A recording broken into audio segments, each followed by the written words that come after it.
कोई कह सकता है भले काम में पाप होता है? नहीं होता। हालेलुया। भले काम में पाप नहीं होता, यानी परमेश्वर चाहता है कि हर कोई आराधना का समय को समझे। 8 बजे का समय है, तो कुछ लोग आते हैं, मैं उनका आदर करता हूँ, प्रभु के वचन का आदर करते हैं। जैसे वॉलंटियर जिस बात के लिए नियुक्त किया गया है वो आ रहे हैं, लेकिन बाकी अगर आप नहीं आ रहे हैं तो आप समय पर आने का प्रयत्न करें। मैं ये कहना चाहता हूँ, प्रयत्न करें, ताकि परमेश्वर का काम आपके जीवन में पूरा होने पाए। Hallelujah, hallelujah, hallelujah. मकारियोस,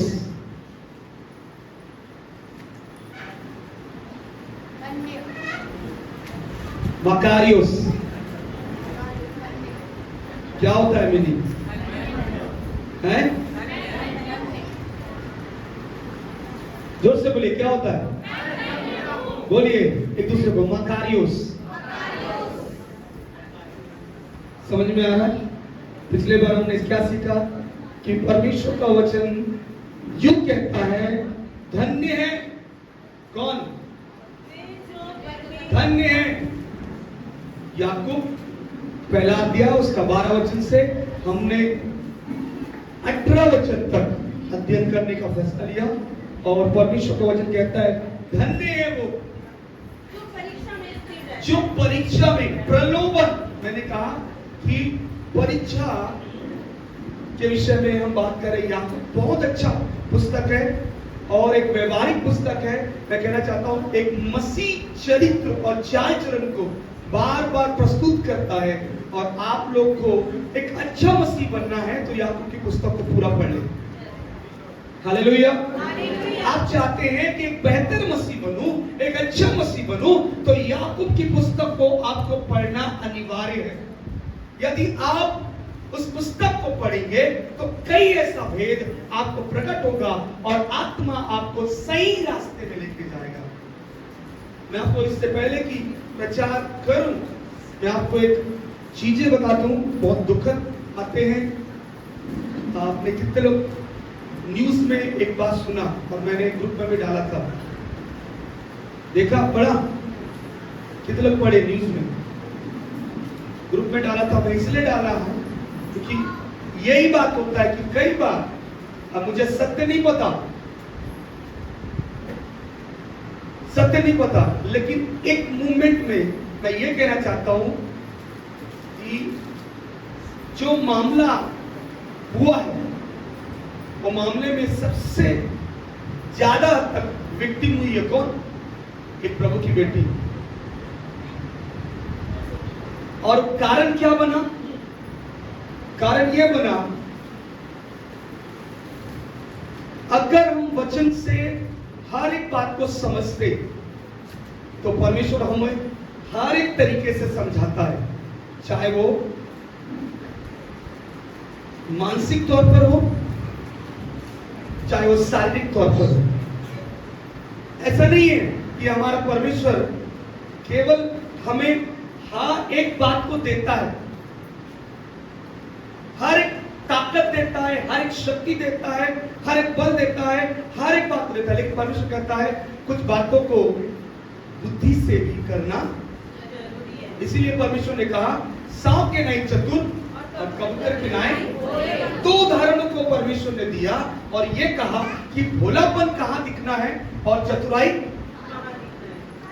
इसलिए कभी भी कई विश्वासियों को कुछ चीजों की प्रार्थना के लिए मेरे पास आते हैं, तो मैं हर एक संदर्भ में देखता हूं, हर एक तरह से तत्वों को जांचता हूं, हर एक बातों को मैं जानता हूं। मैं ऐसा ही नहीं कि केवल हर एक बात मैं बाइबल के हर एक बातों को डालकर उसमें ध्यान केंद्रित करूं, बल्कि हर एक शारीरिक भाव से भी मैं देखता हूं कहीं ऐसा तो नहीं कि इनका कष्ट शारीरिक हो और हम आत्मिक तौर पर ध्यान लगाते हुए हम खुद नाश होने का कारण बन जाए। हालेलुया। तो कुछ कुछ कष्ट शारीरिक होते हैं और हमें समझना भी जरूरी है। बाइबल में कहां लिखा है कुछ चीजें शारीरिक होती है? आपको बता दूं, क्योंकि यदि परमेश्वर शारीरिक कष्ट के लिए औषधि उसी ने ही बनाया। कौन बनाया औषधि? मेडिसिन कौन बनाया? कहां लिखा है बाइबल में? आप ढूंढ लीजिए। अगर परमेश्वर हीलिंग केवल हाथ रखने से ही होता तो फिर डॉक्टरों को क्यों बनाया? इसीलिए परमेश्वर कुछ बातों को कहता है, जो काम मैंने तुम्हें सौंपा है वही किया करो। इसका मतलब परमेश्वर हमें किस बात के लिए सौंपा है? इसलिए यीशु मसीह ने हर बार चमत्कार नहीं किया। एक चमत्कार स्वर्ग का राज का प्रचार प्रकट करने के लिए। हालेलुया। डिलीवरेंस हर बार नहीं है। परमेश्वर डिलीवरेंस अपने वचनों में भी रखा है। तो हर बार हाथ रखकर प्रार्थना करने से ही दुष्ट आत्मा नहीं जाता, लेकिन वचन सुनने से भी दुष्ट आत्मा चली जाती है। वचन सुनने से भी बीमारी चली जाती है। बिना हाथ रखे भी कुछ बातें ऐसी है जो वचन सुनते ही चली जाती। मैंने उदाहरण में देखा है। मैंने जब चर्च ऑफ इमानुएल में वॉलंटरी था तब मैं उदाहरण में देखा है। उस समय प्रभु का जन पंजाब से आया था। क्या नाम था? नरेश पॉल। और उन्होंने वचन बोलते वक्त एक इमरजेंसी गाड़ी उतरा, वैन उतरा और उनका रीढ़ की हड्डी टूट गई थी और उन्हें व्हील चेयर में से उठाकर हम वॉलंटियर लेके आए, कुर्सी में बैठाए और उनका एक्सीडेंट होने का व्हील चेयर में डॉक्टर ने कहा कि तुम्हारा जीवन भर व्हील चेयर में रहेगा। और मैं उनके सामने वॉलंटियर था। वचन सुनते सुनते ही वो व्यक्ति उठ खड़ा हुआ और दौड़ने लगा। मैं उसके पीछे पीछे दौड़ने लगा। क्या हो रहा है? दौड़ने गया। और जब वो जन ने, प्रभु के जन ने बोला आने दो उससे, क्योंकि खुदा ने उसे छू लिया, खुदा का वचन ने छू लिया। और आया और वो कहने लगा कि मैं एक्सीडेंट हो गया था और ये पट्टी लगी थी। और पट्टी डॉक्टर यू क्या था, जब ये पट्टी लगी रहेगी तब तक तू बैलेंस में रहेगा और तू कभी चल नहीं पाएगा। लेकिन अचानक से मेरे अंदर वचन सुनते सुनते गर्माहट उठा और मैं बेचैन हो गया और पट्टी जैसे निकाला और मैं उठ खड़ा हुआ। और मैं इतना भी ना समझा कि वचन चल रहा है, लेकिन मैं ये समझा मेरे प्रभु ने छुआ है और वचन ने मेरे साथ वही व्यवहार किया जैसे मैंने उसके साथ व्यवहार किया। मैंने जैसा वचन का आदर किया वैसे ही वचन ने मेरा आदर किया। हालेलुया। ये चीज आपको इसलिए बताना चाहता हूं क्योंकि कुछ बातें आपको बुद्धिमानी से भी करना, क्योंकि दिन बुरे हैं। बाइबल कहता है ना, दिन बुरे हैं, दिन बुरे हैं। अवसर को बहुमूल्य समझो। जो चीजें आपको खुदा दे रहा है, जो समय टाइमिंग दे रहा है, जो आराधना का वक्त दे रहा है, जो प्रार्थना का वक्त दे रहा है, जो उपवास का वक्त दे रहा है, जो हर एक बातें परमेश्वर सिखाने के लिए वक्त दे रहा है, उससे आपको क्या होना है? एकदम से अवसर मिला है। इसलिए मैंने बोला प्रलोभन में भी अवसर मिलता है। प्रलोभन में भी मैंने बोला प्रलोभन को दो भागों में बांट दिया, एक इच्छा और दूसरा अवसर। तो परमेश्वर ने क्या कहा उसके वचन में? पढ़िए क्या लिखा है। जब हम 12 वचन को पढ़ेंगे तो परमेश्वर क्या कहता है? परमेश्वर कहता है मैं उससे वायदा देता हूं, मैं उसे प्रॉमिस करता हूं, जो इस प्रलोभन के विषय में बेहतर निकलेगा, मैं उसे क्या दूंगा? जीवन का मुकुट दूंगा। वो मार्कुलियोस होगा। उसका मतलब क्या है? धन्य होगा। वो क्या होगा? वो आनंदित होगा। हालेलुया। और उसके आनंद की कोई सीमा नहीं होगी, क्योंकि वो आनंद वो होगा जो अब तक मैंने कहते आ रहा हूं, उस बातों को मैं उनके जीवन में पूरा करूंगा और वो अनंत जीवन उससे मिल जाएगा। हालेलुया। तो वो वायदा क्या देता है? परमेश्वर क्या कहता है? 12 वचन को पढ़िए, क्या देता है? धन्य है वह मनुष्य धन्य वो मनुष्य जो परीक्षा में स्थिर जो रहता है, परीक्षा में स्थिर रहता है, क्योंकि वह खरा कि निकल वो कर खरा निकल कर जीवन का वो मुकुट पाएगा, जीवन का वो मुकुट पाएगा, जिसकी प्रतिज्ञा जिसकी प्रतिज्ञा प्रभु ने अपने प्रेम करने वालों से की है। प्रेम करने वालों से की की है। क्या परमेश्वर झूठा है? झूठा है? कितने लोग कहते हैं परमेश्वर झूठा है? जो प्रतिज्ञा परमेश्वर ने किया उसे पूरा ना करेगा, ऐसा है क्या? कितने लोग कहते हैं पूरा ना करेगा? मैं वचन से प्रूव करना चाहूंगा। तीतुस की पुस्तक उसका 1:2 में क्या लिखा है? पढ़िए, तीतुस की पुस्तक उसका 1:2 में लिखा है कि परमेश्वर झूठा नहीं, जो वायदा देकर उसे पूरा ना कर सके। परमेश्वर सच्चा है। उस अनंत 1:2 पढ़िए। उस अनंत जीवन की आशा पर, उस अनंत जीवन की आशा पर जिसकी प्रतिज्ञा परमेश्वर ने जो झूठ बोल नहीं सकता, जो झूठ बोल नहीं सकता, सनातन से की है। क्या करता है? कब से किया है? सनातन से। कब से? और इस सृष्टि के आरंभ होने से पहले से आपसे वायदा कर दिया है कि मैं तुम्हें उस वाचा के स्थान में लेके जाऊंगा और वो स्थान तुम्हारे लिए आनंद का ठिकाना होगा। हालेलुया! तुम्हारे लिए आनंद ही आनंद होगा, तुम्हारे लिए कोई भी दुख का कारण नहीं होगा। हर एक बातें मिलकर भलाई को उत्पन्न करेगी, क्योंकि परमेश्वर अपने वायदे के अनुसार सच्चा है और यूं कहता है, जितने सुनने वाले सुन ले, यहोवा का वचन यूं कहता है कि वो झूठा नहीं, वो वायदे देखो, अपने वायदे से वो खुद हट जाए। परमेश्वर वायदा देता है और उसका सच्चा है।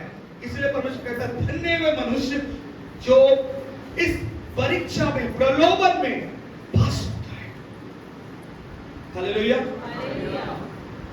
अब मैं आपको एक बात कहना चाहता हूं कि परीक्षा तो यीशु की भी हुई। परीक्षा तो कहां पर लिखा? परीक्षा यीशु की हुई। जब आप पढ़ेंगे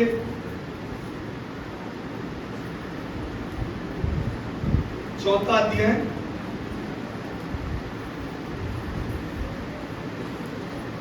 मत्ती चौथा अध्याय और उसका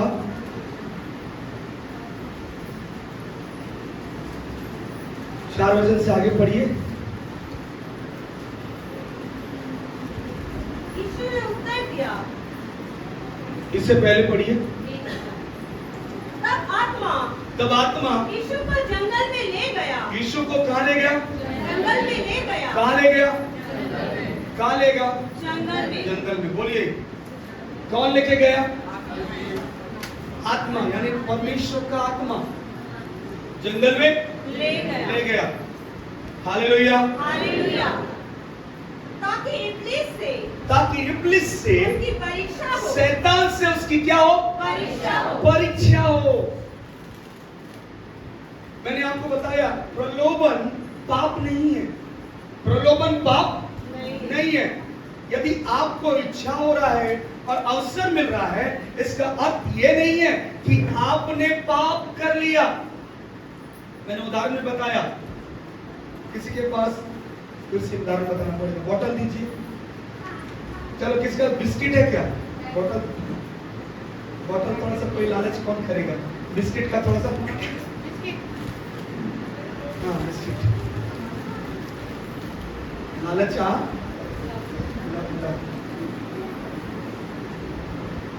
हालेलुया! कौन सा बिस्किट है? हाँ, इसका लालच जरूर करना। हालेलुया! हालेलुया! अब मैं स्थान में उसे रख दिया। अब ये किसका है? मेरा है। मैंने रख दिया बड़े चाव से खाने के लिए कि बाद में आकर खाऊंगा। एक जन कोई उठे, उठो उठो जल्दी उठो।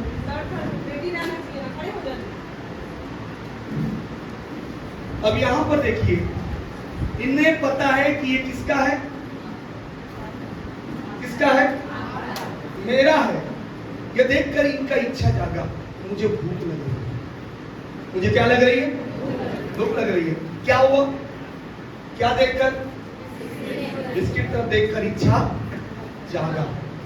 अब इच्छा तो जागा, क्या मैं अभी मौजूद हूं बिस्किट के साथ? अभी तो हूं ना, अभी हूं, लेकिन अब तो इच्छा तो जाग गया, लेकिन अवसर भी।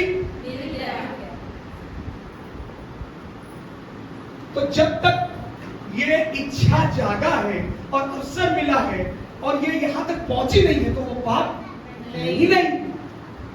भाई ऐसा इच्छा तो कई बार जागता है, कार को देखकर काश मेरे पास भी, घर देखकर काश मेरे पास भी। घर में थोड़ी ना घुस गए, कार को थोड़ी ना किडनैप कर लिया। हालेलुया, समझ में आया? तो यीशु के साथ ऐसा ही हुआ। अब बैठ जाइए। यीशु प्रभु के साथ ऐसा ही हुआ।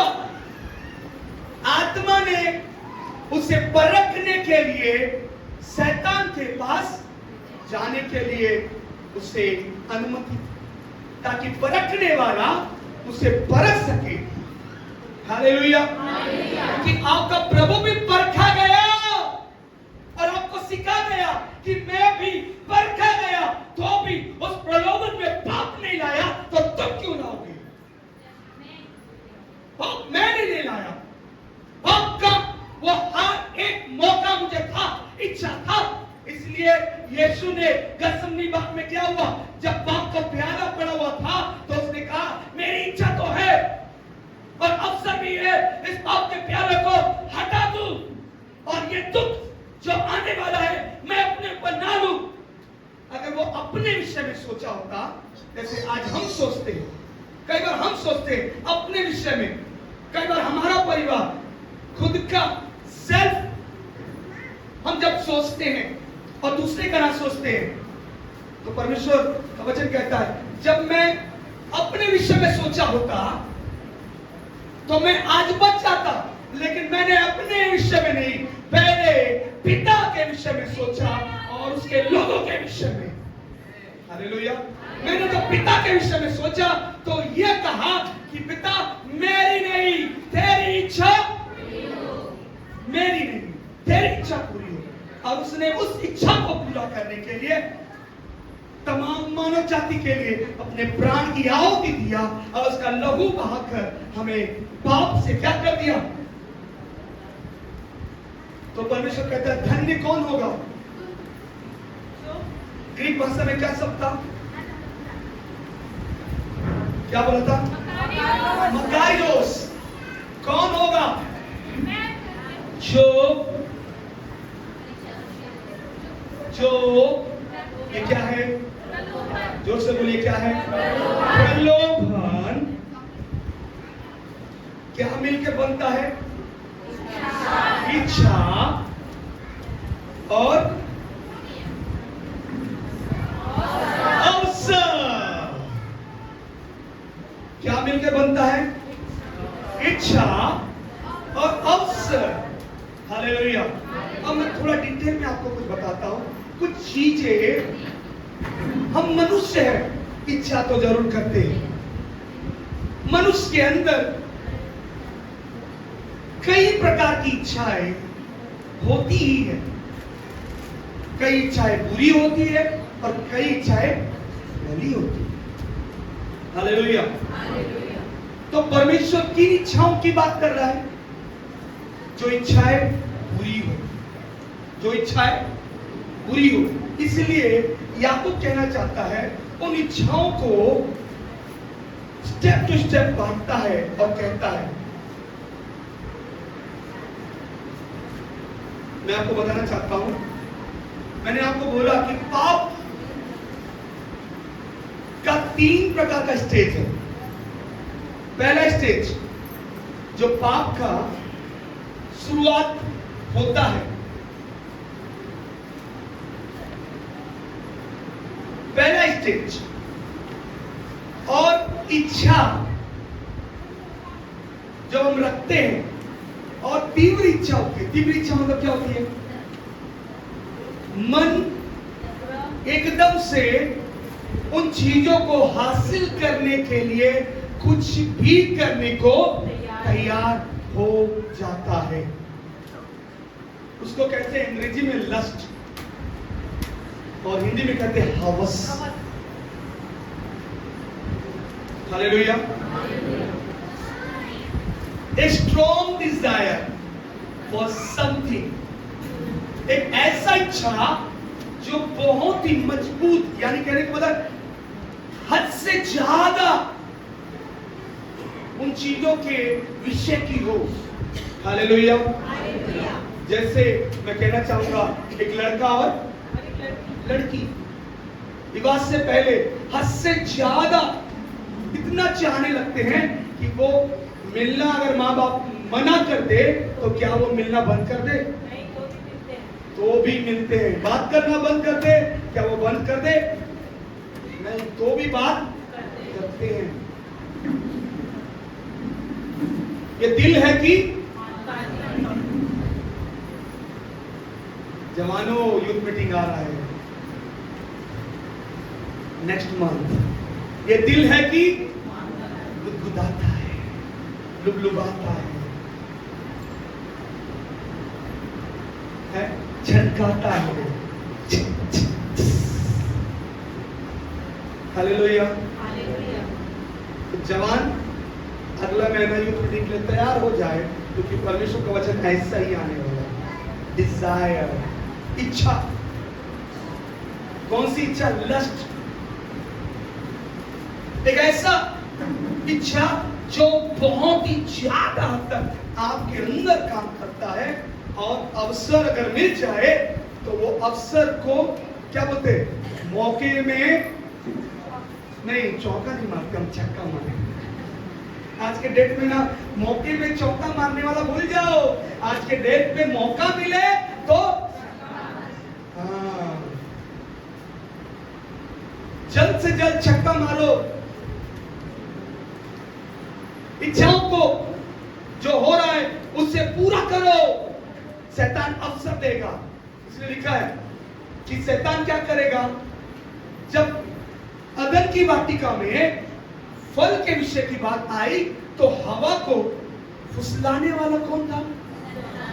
अब दूसरा पॉइंट आता है, शैतान का दूसरा हथियार है क्या करना? फुसलाना।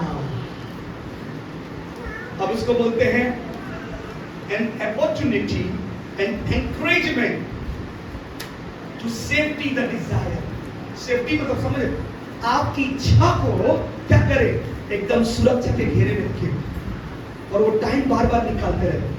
आज अगर अवसर ना मिले कोई बात नहीं, कल ज्यादा अवसर मिलेगा। अगर आज कम है ना, आज 5 मिनट का मिलना है तो कल 10 मिनट का हो जाएगा, और 10 मिनट का मिलना 15 मिनट हो जाएगा, 15 मिनट का मिलना आधा घंटा हो जाएगा, आधा घंटा का मिलना पूरा एक दिन हो जाएगा। शैतान कैसा बोलेगा? फुसलाएगा। शैतान क्या करेगा? अब मैं जवानों को ही नहीं बोल रहा हूं, अब जवान लोग थोड़ा सा मुरझा जाएंगे, कोई बात नहीं, अब अधेड़ में आ जाता हूं। हालेलुया। बड़ों में आ जाता हूं। हालेलुया। धीरे धीरे हम बढ़ने लगते हैं, तब भी हमारी इच्छाएं, जो चीज ना करो उससे ही ज्यादा हम करते हैं। क्रोध तो करो,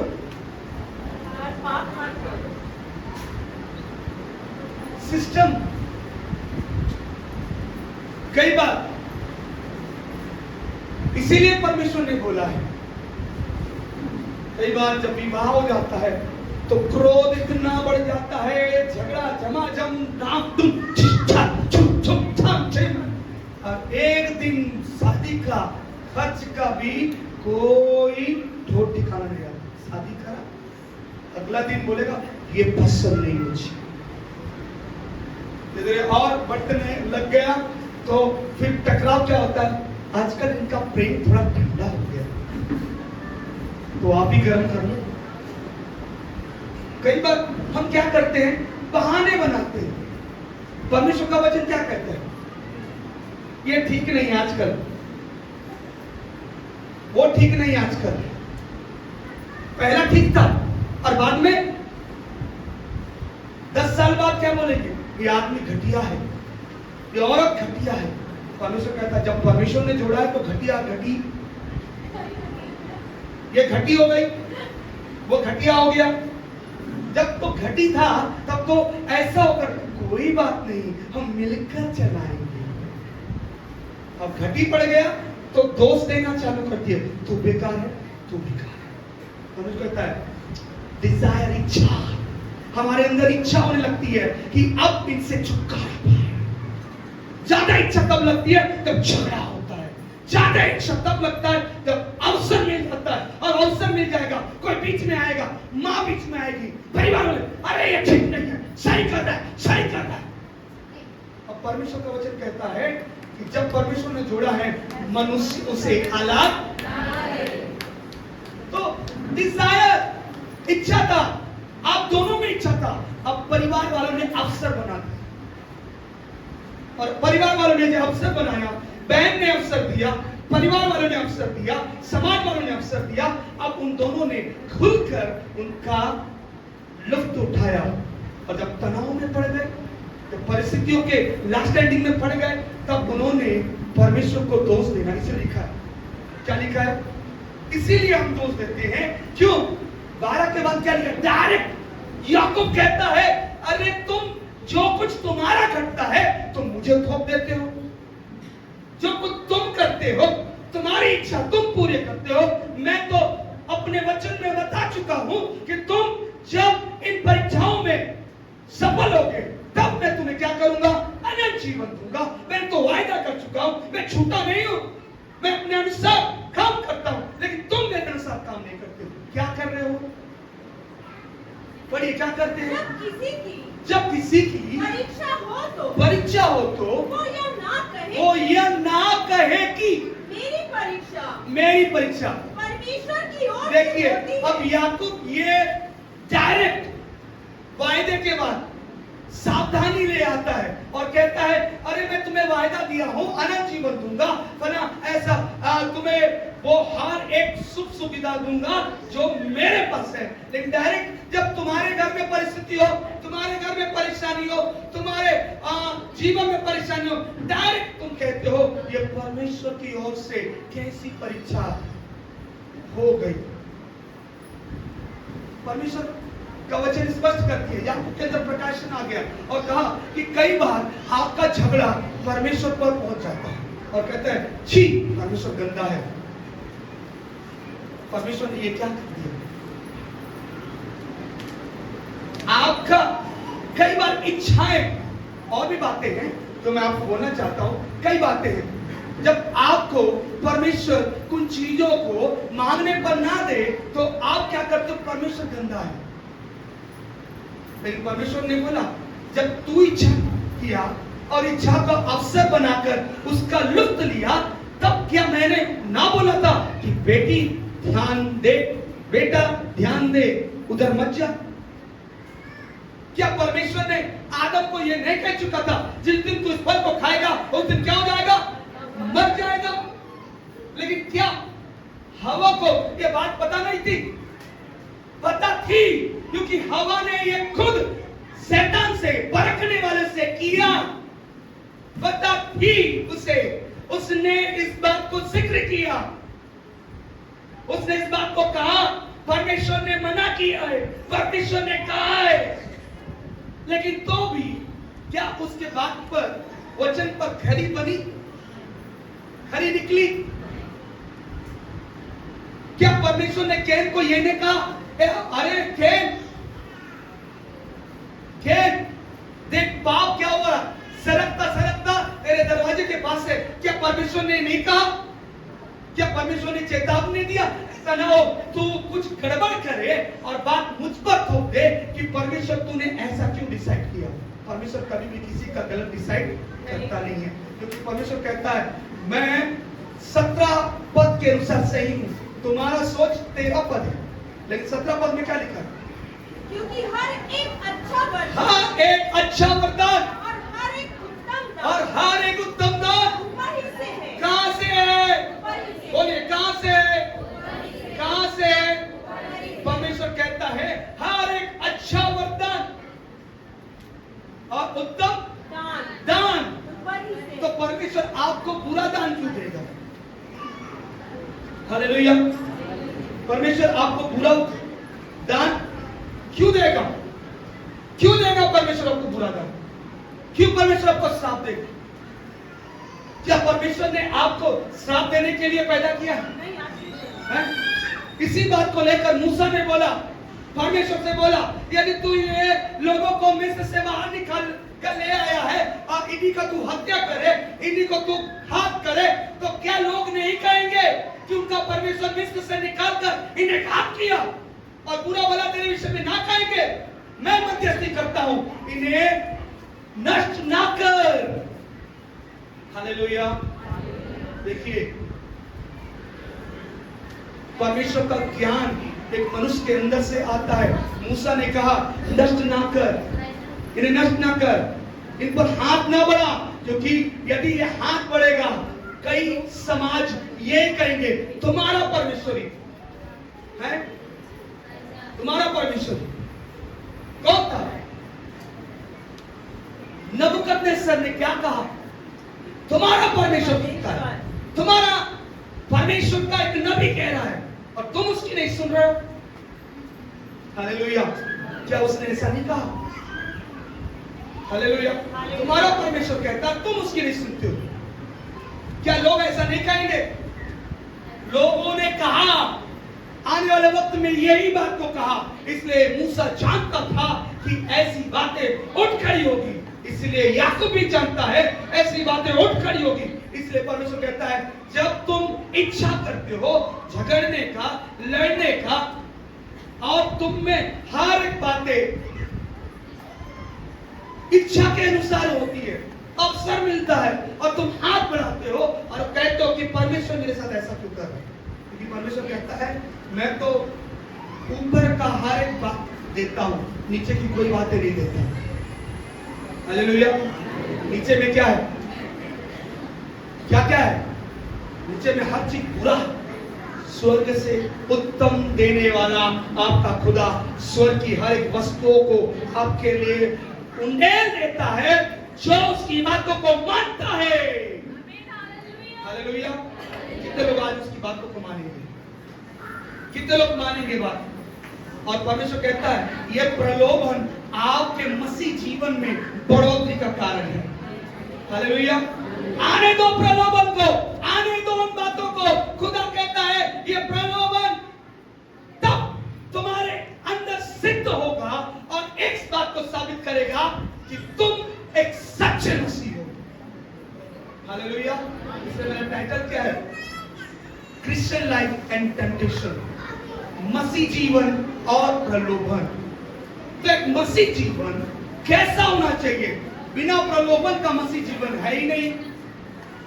यीशु को भी तो प्रलोभन हुआ, यीशु का भी तो टेम्पटेड हुआ। किसके द्वारा टेम्पटेशन हुआ? शैतान द्वारा परखा गया।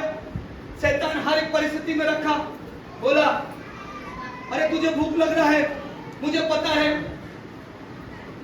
भूख लग रहा है, मुझे पता है, रोटी को क्या बना ले? अच्छे विश्वासी ने तो आमीन देते। क्या बना ले? पत्थर को क्या बना ले? रोटी को क्या बना ले? बड़े शांत नजर आ रहे हो, आमीन भी नहीं बोलते हो, कुछ भी नहीं बोलते हो। इसका मतलब मेरा गला बैठ जाए। हालेलुया। मैं क्या गलत बोल रहा हूँ? सही बोल रहा हूँ? ये तो लोग आमीन कहेंगे, इसलिए मैं आपका आमीन सुनना चाहता हूँ। आमीन का मतलब ऐसा ही। मैं आपको डांट नहीं रहा हूँ, आपको ये कह रहा हूँ कि आप हर शब्द में आमीन। प्रलोभन आ रहा है, मुझे मसीह अच्छा मसीह बनाना, आमीन। रिसीव करे, रिसीव करे। अरे प्रलोभन आ रहा है, इच्छा आएगा, वो अवसर मिलेगा, लेकिन वो पाप नहीं है। लेकिन मैं उस वक्त में परमेश्वर के वचन के अनुसार घर निकलकर जीवन का वो मुकुट पाऊंगा। इसकी प्रतिज्ञा मेरे खुदावंद ने की है। आपको बोलना है मुझे अच्छा मसीह बनना है, मुझे बेहतर मसीह बनना है। जो घर का है वो घर में खत्म हो जाएगा। हर एक झगड़ा कलीसिया का है, वो कलीसिया के अंदर समाप्त हो जाएगा। हालेलुया। हर एक बुरी इच्छाएं, बुरी बातें हैं, हर एक बातें जो मैं पाप की ओर धकेलता है, वो हर एक बात आज यीशु के नाम से समाप्त हो जाएगा। हालेलुया। आज परमेश्वर का वचन कहता है हर एक चीज समाप्त होने वाली है, हर एक चीज का समय है। और खुदा कहता है आपके अब श्राप का समय खत्म हुआ, आशीष का वक्त आरंभ हुआ। तो कहने वाले श्राप का वक्त अब हुआ, आशीष का वक्त आरंभ हुआ। और खुदा कहता है जो आमीन कहेगा,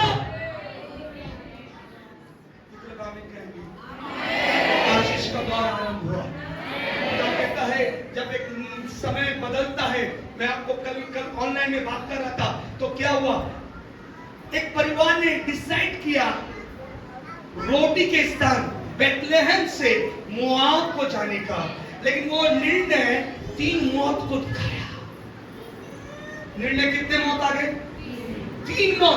3 मौत वहां आए, लेकिन एक निर्णय रूप का, एक श्राप के नगर से आशीष के नगर में जाने का, एक श्राप के नगर से उस रोटी के नगर में जाने का, जहां वचन का हर एक मात्रा में बढ़ोतरी और बढ़ोतरी है। उसने चॉइस किया और कहा मुझे वहां रहना है जहां रोटी अधिक है। तू रोटी के स्थान को छोड़ के आ सकती है, इसका मतलब मुझे भी वहां कह रही है तो छोड़। खुदा का वचन उसके अंदर इतना असर हुआ रूत के अंदर। रूत ने बोला मैं आज तुझे फॉलो नहीं करूंगी, मैं उस वचन को फॉलो करूंगी। एक मैं आपको बोला वहां पर ओरपा ने निर्णय जब लिया, निकले, बाहर निकले, ये तीनों एक साथ निकले आधे रास्ते में। कई के बाद चर्च के लिए निकलते, बारिश होने के बाद घर लौटते। बढ़िया है, बारिश गिरा, छाता नहीं है, रेनकोट नहीं है, अरे घर चलो, भीगते हुए भी आ जाओ। क्योंकि मैं आपको बताना चाहता हूं ऐसा भी स्टेज है जहां पर बोलने वाला पानी में भीगते भीगते बोलेगा और सुनने वाला पानी में भीगते भीगते सुनेगा, क्योंकि वचन उसे हर एक मोह में आशीषित करेगा। हालेलुया। क्या हुआ? क्या हुआ? उसके जेठानी ने क्या किया? क्या फैसला लिया? सास ने चुमा और उसने भी ओरपा ने चुमा, चुनकर गई श्राप के नगर में। और आगे लिखा है एक ऐसी जाति को उत्पन्न किया जो परमेश्वर के विरुद्ध खड़ा हुआ। लेकिन रूत ने एक निर्णय लिया और कहा मैं आज उन इच्छाओं को और उन अवसरों को मारूंगी। वो अवसर तू दे रही है। क्या अवसर था? तेरे लोगों में चली जा, तेरे परमेश्वर में चली जा, तेरा पति बनेगा। यहाँ पर कोई भविष्य नहीं है, कोई अन्य जाति स्त्री को विवाह ना करेगा। लेकिन खुदा ने एक अवसर रूत के लिए पहले बना दिया था। वही बोआज जिसकी मां राहाब वेश्या थी। हालेलुया। जिसकी मां राहाब वेश्या थी, उसकी मां ने उसे बताया मैं आने जाती हूँ, एक कनानी हूँ, लेकिन तेरे पिता और तेरे पिता के घराने ने मुझे अपनाया। लेकिन जब अवसर मिले वैसा तू भी अपनाना। जब उसने देखा, क्या देखा? ये स्त्री भली है। ये रूत ने एक ऐसा फैसला लिया अपने सास के खिलाफ आकर इस नगर में आई है, तो ये स्त्री आने वाले सही वंश को उत्पन्न करेगी और वो मसीह होगा। पता है गोलियत का वंश कहां से आया? ओरपा से आया। लेकिन दाऊद का वंश कहां से आया? रूत से। मैं आपको कहना चाहता हूं इच्छा और अवसर रूत के पास भी था कि वो पीछे जाए। इच्छा बहुत स्ट्रॉन्ग था, घर में जाए, मैके में रहे, मैके के हर भोग विलास में रहे, परिवार मिल जाएगा। यहाँ पर कोई पति नहीं, सास के साथ क्या रहेगी? जवान है, सुंदर है, सुशील है, सब बातें उसके अंदर है। लेकिन क्या निर्णय ले रही है? वो निर्णय ये लेते हुए आगे बढ़ रही है, तेरा स्थान मेरा स्थान ठहरेगा, तेरे लोग मेरे लोग ठहरेंगे, अब तेरा परमेश्वर मेरा परमेश्वर ठहरेगा। आज खुदा कहता है ऐसा ही तुम्हारे अंदर इच्छा हो, ये आज कह रहा है कितने लोग हैं 8 बजे का समय को बहुमूल्य समझते हुए वो आएंगे, क्योंकि परमेश्वर कह रहा है अवसर को बहुमूल्य समझो, क्योंकि दिन बुरे हैं। 8 से 8:30 के बीच में एक ऐसा काम प्रकट हो जाएगा, परमेश्वर का आगमन प्रकट हो जाएगा। 8 से 8:30 वाले गायब हो जाएंगे और तुम आके देखोगे चर्च खाली है, चर्च खाली है। हालेलुया। मैं आपको बोलना चाहता हूँ कि जन हैरोल्ड थॉमस ने क्या बोला, जिस दिन ज्यादा भीड़ होगा, जिस दिन प्रभु का आगमन होगा, तो आपको पता ही नहीं चलेगा प्रभु का आगमन कैसा होगा। मैं आपको कहना चाहता हूँ प्रभु का आगमन पता ही नहीं चलेगा कैसा होगा। इसलिए परमेश्वर कहता है अवसर को बहुमूल्य समझो, क्योंकि तुमने पूरे अवसर को अच्छा समझा, लेकिन जो अवसर खुदा तुम्हें दे रहा है उसके वचन के अनुसार का, उससे तुम भलाई से उसे चलाना है। हालेलुया। जल्दी समाप्त करो, जल्दी बोले। यहाँ पर परमेश्वर का वचन बहुत सी बातों को मुझे प्रकट कर रहा है। पाप, अब मैं बोलना चाहूंगा पाप, पाप क्या है? पाप क्या है? पाप क्या है? मैंने पिछले बार क्या बोला? पाप क्या है? पाप क्या है? बिस्किट यहां है, मैंने छोड़ दिया, आकर उसे बिस्किट दीजिए, आए जल्दी आइए, देख दो। ये मेरा बिस्किट है, कोई नहीं खाना। अब ये बिस्किट छोड़ा गया, तो ये जल्दी उठो, जल्दी उठो, जल्दी आइए, आ जाइए आप, जल्दी आइए आप, कोई आ रहा है, जल्दी आइए, कोई भी आए, जल्दी उठो बेटा, जल्दी कोई भी उठो। क्या हुआ इस बार? क्या हुआ? मैंने ये बिस्किट रख के गया हूं, बाद में खाऊंगा, लेकिन जब मैं गया इनके अंदर इच्छा हुआ, भूख, और भूख बढ़ा तो इच्छा ज्यादा हो गया। कम भूख था उस समय जब बैठी थी, उठी तो ज्यादा भूख लग गया। हालेलुया। जब बैठी थी तो भूख नहीं था, लेकिन अब उठी ना, ज्यादा भूख लगा। अगर नहीं खाएगी तो क्या हो जाएगी? भूख उसे खा जाएगी। हालेलुया। अब इच्छा हुआ और अवसर अब मिल गया, अवसर मिल गया। अब ये क्या करेगी? देखेगी इधर उधर, बिस्किट तक देखेगी, फिर इधर उधर देखेगी, कोई देख तो नहीं रहा। देखो तो भाई, कोई देख तो रहे, सब देख रहे, लेकिन उनको लग रहा है कोई नहीं देख रहा है। हालेलुया। सचमुच में कोई नहीं देख रहा हो, लेकिन खुदा जरूर देखता है। हालेलुया। वो क्या करेगी? जाके बिस्किट की ओर बढ़ेगी, आगे बढ़िए, बिस्किट की ओर बढ़ेगी, देखते देखते इधर कोई तो नहीं देख रहा है, फिर जाएगी, फिर कोई तो नहीं देख रहा है, फिर जाएगी, फिर बिस्किट को खाकर पूरा छुपाएगी, छुपाएगी, छुपाते हुए खसकेगी, सीधा इधर आ जाएगी, हाँ छुपाएगी। अब मैं जाऊंगा तो इसने प्रलोभन में क्या कर दिया? एक चीज ऐड कर दिया। प्रलोभन का मतलब क्या होता है? मैंने आपको बोला, क्या बोला? ये प्रलोभन है। प्रलोभन का अर्थ क्या है? इच्छा। तो क्या इसने इच्छा किया? इच्छा किया? किया। क्या इन्हें अवसर मिला? अवसर मिला? ठीक है। अब इच्छा किया, अवसर मिला, तो अब इसने क्या कर दिया? क्या कर दिया? क्या कर दिया? क्रिया कर दिया। अब ये तीनों मिलाकर क्या हो गया? क्या हो गया? क्या हो गया? देखिए, दिख रहा है? ये तीन चीज मिलकर क्या बनता है? क्या बनता है? क्या बनता है? क्या बनता है? क्या बनता है? वैसे ही अगर आप भी इसी प्रलोभन में पाप करेंगे, क्या यीशु को ये शब्द मिला, पत्थर को रोटी बना ले, तो क्या उसने बनाकर खाया? खाया? आप क्यों बनाते? बाप की रोटी क्यों बना रहे हो? बाप की रोटी क्यों सेक रहे हो? बैठ जाइए। बाप की रोटी क्यों सेक रहे हो? बाप की रोटी क्यों सेक रहे हो? किसने कहा, किसने सिखाया?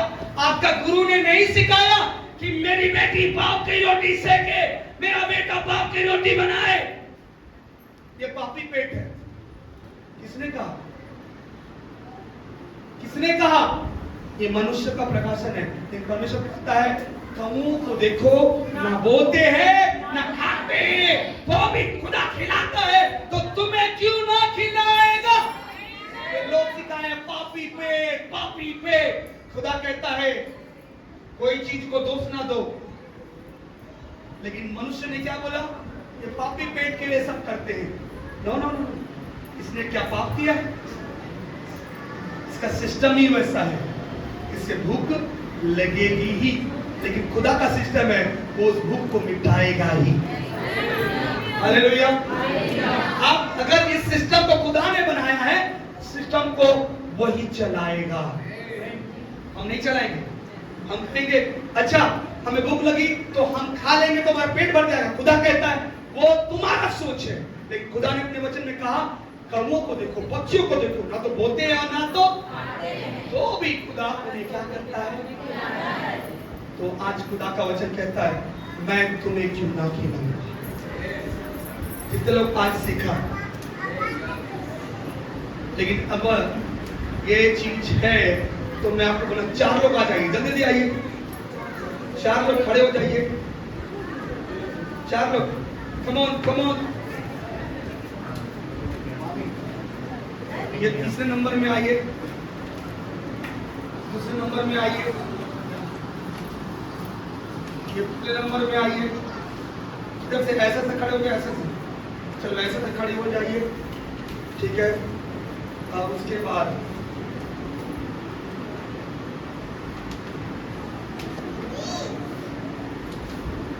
ये आप लीजिए।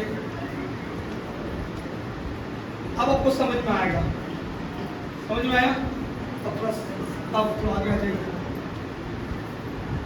अब ये बिस्किट उठाने का क्या लिखा है? प्रलोभन, ठीक है। अब सो क्रिया दे दिया, डिजायर दे दिया, क्या दे दिया? इच्छा तो नहीं दिया। इतना आ जाइए, आ जाइए।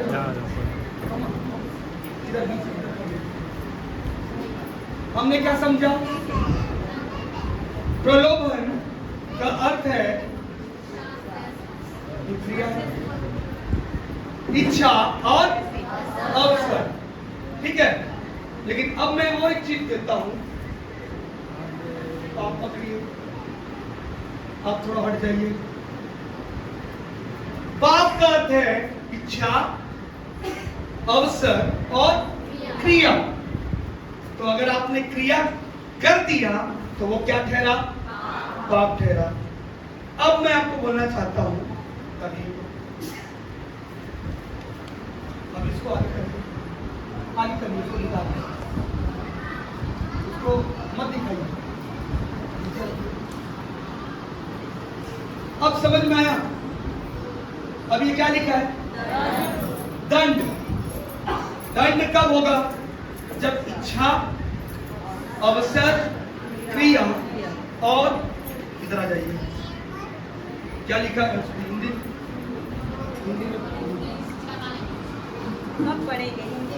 हिंदी में दे देती है। चलिए क्या लिखा है? क्षमा। अगर मैं दोबारा जाकर देखूं कि ये बिस्किट गोल है और मुझे पता चल गया कि ये बिस्किट किसने खाया और मैं अंदर ये आ गया, क्या आ गया? क्षमा ना करना। तो क्या बन जाएगा? क्या बन जाएगा? क्या बन जाएगा? क्या बन जाएगा? लेकिन क्या हमारा परमेश्वर ऐसा है? कितने लोग कहते हैं ऐसा है? ऐसा है? ऐसा है? उसका बलिदान व्यर्थ नहीं है। उसने आपके विषय में पाप को देखकर उसने अपने आप को कुर्बान कर दिया और आपको क्षमा किया। क्या किया, क्या किया, क्या किया। लेकिन मनुष्य क्या करेगा? कानून क्या करेगा? मर्डर करके देख लो, क्षमा कर देगा। चोरी करके देखो, क्षमा करेगा। है व्यभिचार करके देख लो, क्षमा करेगा। है क्षमा करेगा। है दोष लगा दो, क्षमा करेगा? नहीं करेगा। यहाँ का कानून नहीं करेगा, लेकिन वहां का कानून आपको जरूर क्षमा करेगा।